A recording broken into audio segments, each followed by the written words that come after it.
بسم اللہ الرحمن الرحیم۔ السلام علیکم دوستو، دنیا بھر کی خبروں میں آج آپ سنیں گے، لیکن اس سے پہلے اگر ہو سکے تو لائک اور سبسکرائب کا بٹن ضرور دبا لیں، شکریہ۔ شہزادہ محمد بن سلمان اور شیخ محمد بن زید نے جو بائیڈن کا فون سننے سے انکار کر دیا۔ امریکی صدر نے روس کا تیل بند کر دیا۔ امریکی ہمارے شہریوں کی موت کا برابر کا ذمہ دار ہے، یوکرینی صدر۔ اسرائیل کا غیر یہودی یوکرینی مہاجرین کو قبول کرنے سے انکار۔ عثمان بزدار کو ہٹانے سے انکار کے بعد جہانگیر ترین گروپ وزیر اعظم کے سامنے کھڑا ہو گیا۔ اگر آپ کے 15 سے 20 ارکان ٹوٹ جاتے ہیں تو ہم بھی ٹوٹ جائیں گے، کافلی۔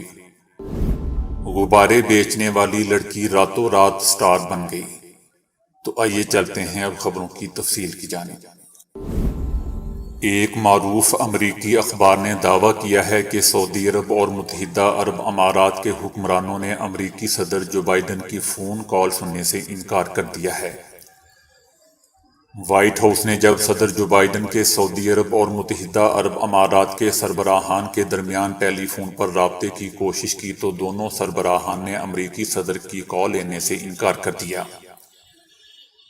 یہ کوشش ایک ایسے وقت پر کی گئی ہے جب امریکہ یوکرین کے لیے عالمی سطح پر حمایت بڑھانے کی کوشش کر رہا ہے اور تیل کی عالمی قیمت کو قابو میں رکھنے کے لیے سر توڑ کوشش کر رہا ہے۔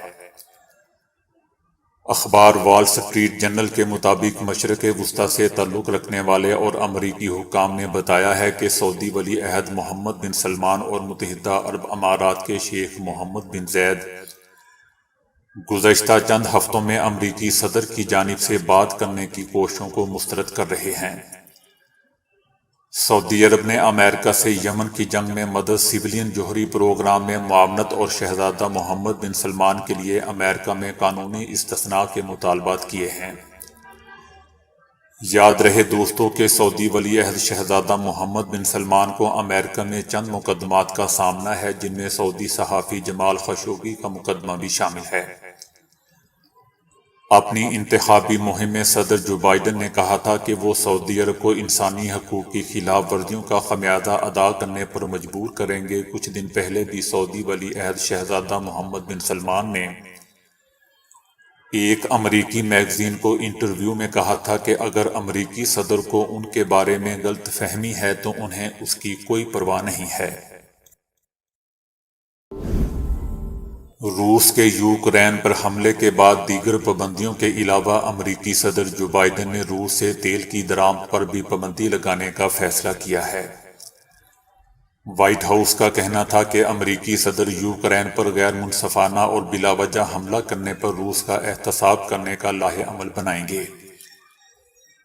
امریکہ یہ فیصلہ تنہا کرے گا، لیکن اپنے یورپی اتحادیوں سے مشاورت بھی کرے گا جو روس کی انرجی سپلائی پر زیادہ انحصار کرتے ہیں۔ یورپی ممالک نے کہا ہے کہ وہ روس پر انحصار کو کم کریں گے، لیکن توانائی کی ضروریات اور معیشت کو سامنے رکھتے ہوئے ایسا کرنے میں وقت لگے گا۔ یورپ میں استعمال ہونے والی قدرتی گیس کا 1/3 روس سے آتا ہے، جبکہ امریکہ روس سے گیس درآمد نہیں کرتا۔ تیل کی بڑھتی ہوئی قیمتوں کو سامنے رکھتے ہوئے امریکہ وینزویلا کے ساتھ مذاکرات کرنے جا رہا ہے۔ امریکی وفد نے وینزویلا میں صدر کے ساتھ مذاکرات کیے ہیں، جن میں انرجی سپلائی بھی شامل تھی۔ بینک آف امریکہ کے ماہرین کا کہنا ہے کہ اگر روس سے تیل کی سپلائی بند کی گئی تو روزانہ 5 لاکھ بیرل تیل کی کمی ہوگی اور قیمت $200 فی بیرل ہو جائے گی، جس سے عالمی بحران بھی پیدا ہو سکتا ہے۔ یوکرینی صدر نے کہا ہے کہ مغربی اقوام یوکرینی شہریوں کی موت کی برابر کی ذمہ دار ہے۔ یوکرین کے صدر روسی حملے کے خلاف کوئی ایکشن نہ لینے پر مغربی اتحادیوں سے سخت ناراض ہیں اور انہیں شدید تنقید کا نشانہ بنا رہے ہیں۔ انہوں نے کہا کہ روسی حملے میں شہریوں کی ہلاکت کا محض روس ہی ذمہ دار نہیں بلکہ مغربی اقوام بھی ہیں، جو بیٹھ کے تماشا دیکھ رہی ہیں اور صلاحیت ہونے کے باوجود کوئی جوابی کارروائی نہیں کر رہی۔ اس سے پہلے صدر کئی بار مغربی طاقتوں سے مطالبہ کر چکے ہیں کہ یوکرین کی فضائی حدود کو نو فلائی زون قرار دیا جائے تاکہ روسی حملوں سے بچا جا سکے۔ انہوں نے یہ بھی کہا تھا کہ اگر ہمیں جان بچانے کی خاطر جہاز بھی نہیں دیے جا رہے تو اس کا مطلب ایک ہی ہے کہ آپ چاہتے ہیں کہ ہم سب کے سب مارے جائیں۔ ان کا کہنا تھا کہ نیٹو روس کے خلاف کوئی بھی قدم اٹھانے سے ڈرتا ہے، نیٹو روس کے خلاف کسی بھی کارروائی سے ڈرتا ہے، یوکرین اب نیٹو کا حصہ بننے میں کوئی دلچسپی نہیں رکھتا۔ انہوں نے مزید کہا کہ وہ ایسے ملک کا صدر بننا نہیں چاہتے جو کسی بھی چیز کے لیے دوسرے ملک کے سامنے گھٹنوں کے بل بیٹھ کر بھیک مانگیں۔ یوکرینی صدر کا کہنا تھا کہ وہ روس کی جانب سے 2 آزاد ریاستوں کو تسلیم کرنے کے معاملے پر بھی سمجھوتے کے لیے تیار ہیں۔ یوکرینی صدر نے کہا کہ روسی حملے کے خلاف بھرپور مزاحمت کرتے رہیں گے، دنیا ہماری مدد کرے یا نہ کرے۔ صدر کا کہنا تھا کہ وہ یوکرین کی مغربی دفاعی اتحاد نیٹو میں شمولیت کا مزید مطالبہ نہیں کریں گے۔ ان کا کہنا تھا کہ یوکرین کے نیٹو میں شمولیت کے معاملے پر میں کافی پہلے ہی ٹھنڈا پڑ چکا تھا۔ میں یہ سمجھ چکا تھا کہ نیٹو یوکرین کو قبول کرنے کے لیے تیار نہیں ہے، نیٹو متنازع معاملات سے خوفزدہ ہے، اسے روس کا سامنا کرنے سے ڈر لگتا ہے۔ دوستو، روس یوکرین کی نیٹو میں شمولیت کے بھی خلاف ہے کیونکہ نیٹو سرد جنگ کے آغاز میں سوویت یونین سے یورپ کو بچانے کی خاطر ہی معرض وجود میں آیا تھا، اور اب روس اپنے پڑوسی ممالک کی اس میں شمولیت کو اپنی قومی سلامتی کے لیے خطرہ سمجھتا ہے۔ روس اور یوکرین کے مابین حالیہ تنازعات کے حوالے سے مذاکرات کے 3 ادوار ہو چکے ہیں، تاہم کوئی بڑی پیش رفت سامنے نہیں آئی ہے۔ گزشتہ روز مذاکرات کے تیسرے دور سے پہلے بھی روس نے کہا تھا کہ اگر یوکرین اس کے مطالبات مان لے تو جنگ ایک لمحے میں ختم ہو سکتی ہے۔ صہیونی ریاست اسرائیل نے یوکرین جنگ سے متاثرہ غیر یہودی یوکرینی مہاجرین کو قبول کرنے سے صاف انکار کر دیا۔ اسرائیل نے کہا ہے کہ غیر یہودی یوکرینی مہاجرین کو اسرائیل میں داخلے کی اجازت نہیں دی جائے گی۔ اسرائیل آنے والے یوکرینی مہاجرین کی 90% سے زائد تعداد غیر یہودی ہے، اور مہاجرین کی اس لہر کا اسرائیل میں داخلہ مزید جاری نہیں رہ سکتا۔ اسرائیل کا کہنا ہے کہ یوکرین جنگ شروع ہونے کے بعد اسرائیل میں پناہ کے متلاشی 5000 یوکرینی باشندوں کا کوٹہ منظور کیا جا چکا ہے۔ 24 فروری کو روس کے یوکرین پہ حملے کے بعد سے 3400 یوکرینی مہاجرین اسرائیل میں داخل ہو چکے ہیں، جن میں سے 150 کو یہودی نہ ہونے کی بنا پر ملک میں داخلے کی اجازت نہیں دی گئی تھی۔ اسرائیل کے نام نہاد قانون علیہ کی روح سے اسرائیل لوٹنے والے افراد کے لیے ضروری ہے کہ وہ اپنے بزرگوں میں سے کم از کم کسی ایک کے یہودی ہونے کا ثبوت پیش کریں۔ گزشتہ ہفتے اسرائیلی وزیر اعظم نفتالی نے روس کا اچانک دورہ کر کے دنیا کو حیران کر دیا تھا۔ اسرائیل روس اور یوکرین کے مابین ثالث کا کردار ادا کرنے کے لیے کوشش کر رہا ہے، لیکن دوستو سوال یہ پیدا ہوتا ہے کہ آخر اسرائیل کی اس میں دلچسپی کیا ہے؟ حالانکہ اسرائیلی وزیر اعظم نفتالی کو عہدہ سنبھالے ابھی 1 سال بھی نہیں ہوا ہے اور وہ عالمی سیاست کے میدان میں بھی ابھی ناتجربہ کار ہیں۔ فی الحال یہ بھی واضح نہیں ہے کہ امریکہ کے کہنے پر شروع ہونے والی یہ ثالثی رنگ لائے گی یا نہیں۔ نفتالی کی دلچسپی کا سبب یوکرین میں آباد تقریباً 2 لاکھ یہودی ہیں، جن کے وہاں اچھے خاصے کاروبار بھی ہیں۔ جنگ کے بعد ہزاروں یہودی یوکرین سے بھاگ کر اسرائیل پہنچ چکے ہیں اور مستقبل میں اس تعداد میں اضافہ بھی ہو سکتا ہے۔ خود یوکرینی صدر بھی یہودی ہیں۔ دوسری جانب کئی معاملات میں اسرائیل کا روس پر انحصار ہے، شام میں سلامتی شراکت داری ہو یا ایران جوہری پروگرام پر مذاکرات، اسرائیل روس کے ساتھ بیٹھا نظر آتا ہے۔ اسرائیل جانتا ہے کہ روسی تعاون کے بغیر وہ ان معاملات سے مناسب طریقے سے نہیں نپٹ سکتا۔ اسرائیل روسی صدر پوٹن کو ناراض کرنے کی پوزیشن میں نہیں ہے۔ یوکرین اور روس کے درمیان ثالثی اسرائیل کے لیے کسی امتحان سے کم نہیں ہوگی۔ جہانگیر ترین گروپ نے اپوزیشن جماعتوں سے رابطوں کا آپشن کھلا رکھنے کا فیصلہ کرتے ہوئے کہا ہے کہ مسلم لیگ نون اور دیگر جماعتوں سے رابطوں کی حوصلہ افزائی کی جائے گی۔ وزیر اعظم عمران خان نے سردار عثمان بزدار کو تبدیل کرنے سے انکار کر دیا ہے، جس کے بعد جہانگیر ترین گروپ سخت فیصلے لینے کو تیار ہو چکی ہے۔ جہانگیر ترین گروپ تحریک عدم اعتماد میں وزیر اعظم کو سرپرائز دے سکتی ہے۔ وزیر اعظم کی جانب سے عثمان بزدار کی تبدیلی سے انکار کے بعد سخت لائحہ عمل پر مشاورت بھی جاری ہے، اور جہانگیر ترین اور علیم خان کی لندن ملاقات میں سخت پالیسی تشکیل دینے کا امکان ہے۔ حکومت اور ترین گروپ میں تعاون کے امکانات ختم ہو چکے ہیں اور فاصلے مزید بڑھتے جا رہے ہیں۔ ترین گروپ نے اپوزیشن جماعتوں سے رابطوں کا آپشن کھلا رکھنے کا فیصلہ کیا ہے اور کہا ہے کہ مائنس عثمان بزدار سے کم پر حکومت سے کوئی بات نہیں ہوگی، جبکہ مسلم لیگ نون اور دیگر جماعتوں سے رابطوں کی حوصلہ افزائی کی جائے گی۔ مسلم لیگ کاف نے وزیر اعظم کو کہا ہے کہ اگر آپ کے 20 یا 15 ارکان ٹوٹ جاتے ہیں تو ہم بھی اپوزیشن کے ساتھ جانے پر مجبور ہو جائیں گے۔ وزیر اعظم عمران خان سے مسلم لیگ کاف کے وفاقی وزیر طارق بشیر چیمہ کی ملاقات ہوئی ہے۔ اندرونی کہانی اس کی سامنے آ چکی ہے۔ حکومتی ارکان ٹوٹ جانے کی صورت میں آئندہ سیاسی تعاون پر تبادلہ خیال کیا گیا۔ مسلم لیگ کاف نے حکومتی ارکان ٹوٹ جانے پر پہلی بار اپوزیشن کے ساتھ جانے کا اشارہ دے دیا ہے۔ طارق بشیر چیمہ نے وزیر اعظم عمران خان سے کہا کہ اگر آپ کے 15 سے 20 ارکان ٹوٹ جاتے ہیں تو ہم بھی اپوزیشن کے ساتھ جانے پر مجبور ہو جائیں گے۔ کاف لیگ نے وزیر اعظم عمران خان کو آگاہ کر دیا ہے کہ ابھی تو ہم آپ کے ساتھ کھڑے ہیں، لیکن اگر آپ کے ارکان بکھر گئے تو ہم بھی بکھر جائیں گے۔ سوشل میڈیا کی طاقت نے گلیوں میں گھوم پھر کر غبارے بیچنے والی لڑکی کو راتوں رات سٹار بنا دیا۔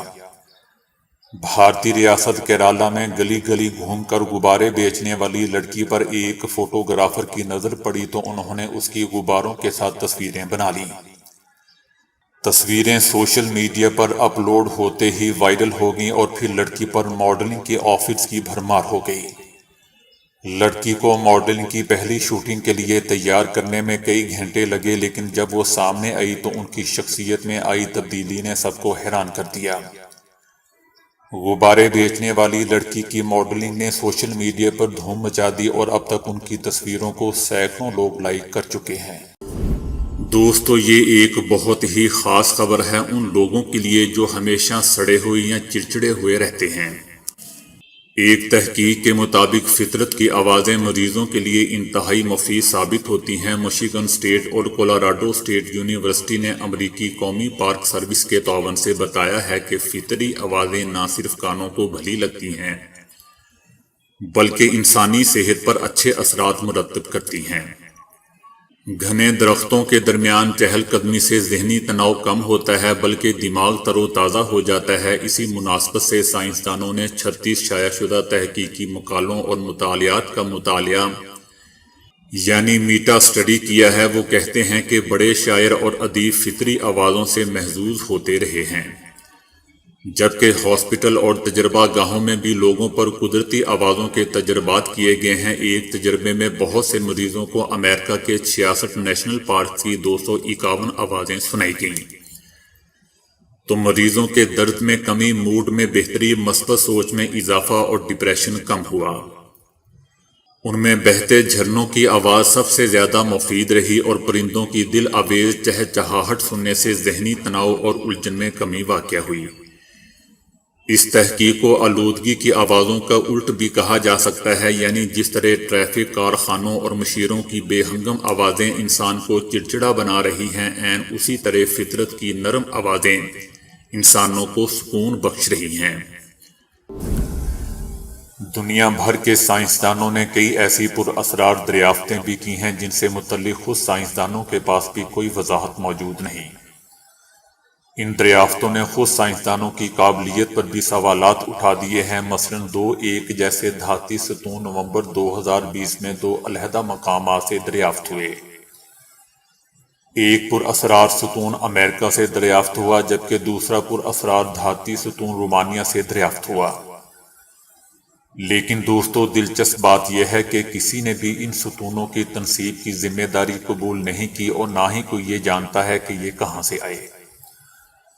عجیب بات یہ ہے کہ ان دونوں مقامات کے درمیان تقریباً 10,000 کلومیٹر کا فاصلہ ہے، اور سائنسدان نہیں جانتے کہ یہ دونوں ستون ہزاروں میل کے فاصلے کے باوجود علیحدہ مقامات پر کیسے دریافت ہوئے یا پہنچے۔ میکسیکو کے ساحل پر قدیم نقش و نگار بحر الکاہل کا ایک ساحل ہے جہاں آتش فشاں کی وجہ سے وجود میں آئے گول چٹانوں کا ایک گروپ موجود ہے۔ ان پتھروں پر کئی قسم کے نقش و نگار تخلیق ہیں جو کہ انسانوں اور جانوروں سمیت کئی گول دائروں اور صلیب کے نشانوں کی تصاویر پر مشتمل ہیں۔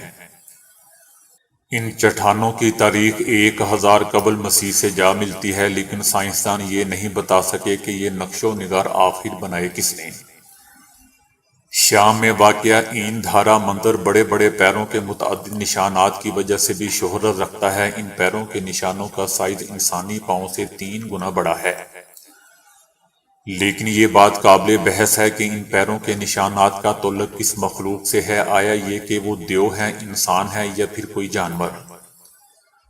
یہ ابھی تک واضح نہیں کہ یہاں ان پیروں کے نشانات کے ظاہر ہونے کا مقصد کیا ہے، تاہم ہندوؤں کا ماننا ہے کہ یہ ان کے کسی دیوتا کے پیروں کے نشانات ہیں جو یہاں سے گزر رہے تھے، لیکن سائنسدان یہ نہیں بتا سکے کہ یہ نشانات آخر ہیں کس کے۔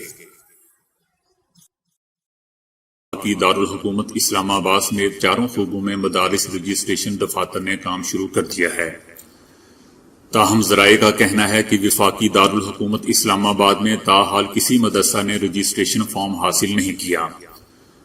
دوستو، حکومت پاکستان اور اتحاد تنظیمات مدارس کے مابین معاہدے کی روح سے مدارس رجسٹر ہو کر وفاقی وزارت تعلیم اور پیشہ ورانہ تربیت کے ساتھ منسلک ہوں گے۔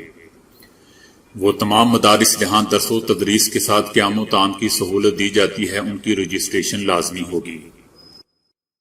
سالوں سے جاپان کے ساحل پر انسانی باڈیز سے بھری ہوئی پر اسرار کشتیاں نمودار ہو رہی ہیں، اور کوئی بھی نہیں جانتا کہ یہ کہاں سے آتی ہیں اور ان میں موجود لوگ کیسے مرتے ہیں، جن میں سے اکثر کی باڈیز جاپان تک پہنچتے ہڈیوں کا ڈھانچہ رہ جاتی تھیں۔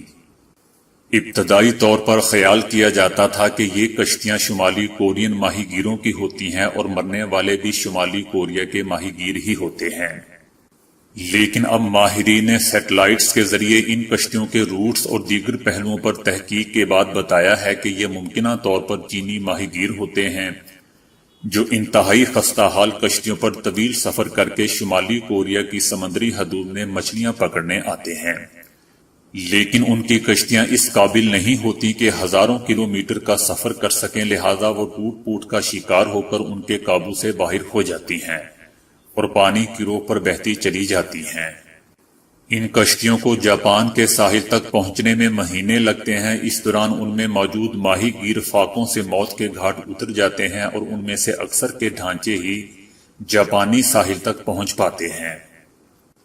2017 میں اسی طرح کی 100 کشتیاں جاپان کے ساحل پر آئی تھیں، جن میں سے مجموعی طور پر 35 باڈیز برآمد ہوئی تھیں۔ اس سے پچھلے سال 66 کشتیاں جاپانی ساحل پر پہنچی تھیں۔ تو دوستو، ابھی کے لیے اتنا ہی۔ ویڈیو کو لائک اور شیئر کرنے کا بہت بہت شکریہ۔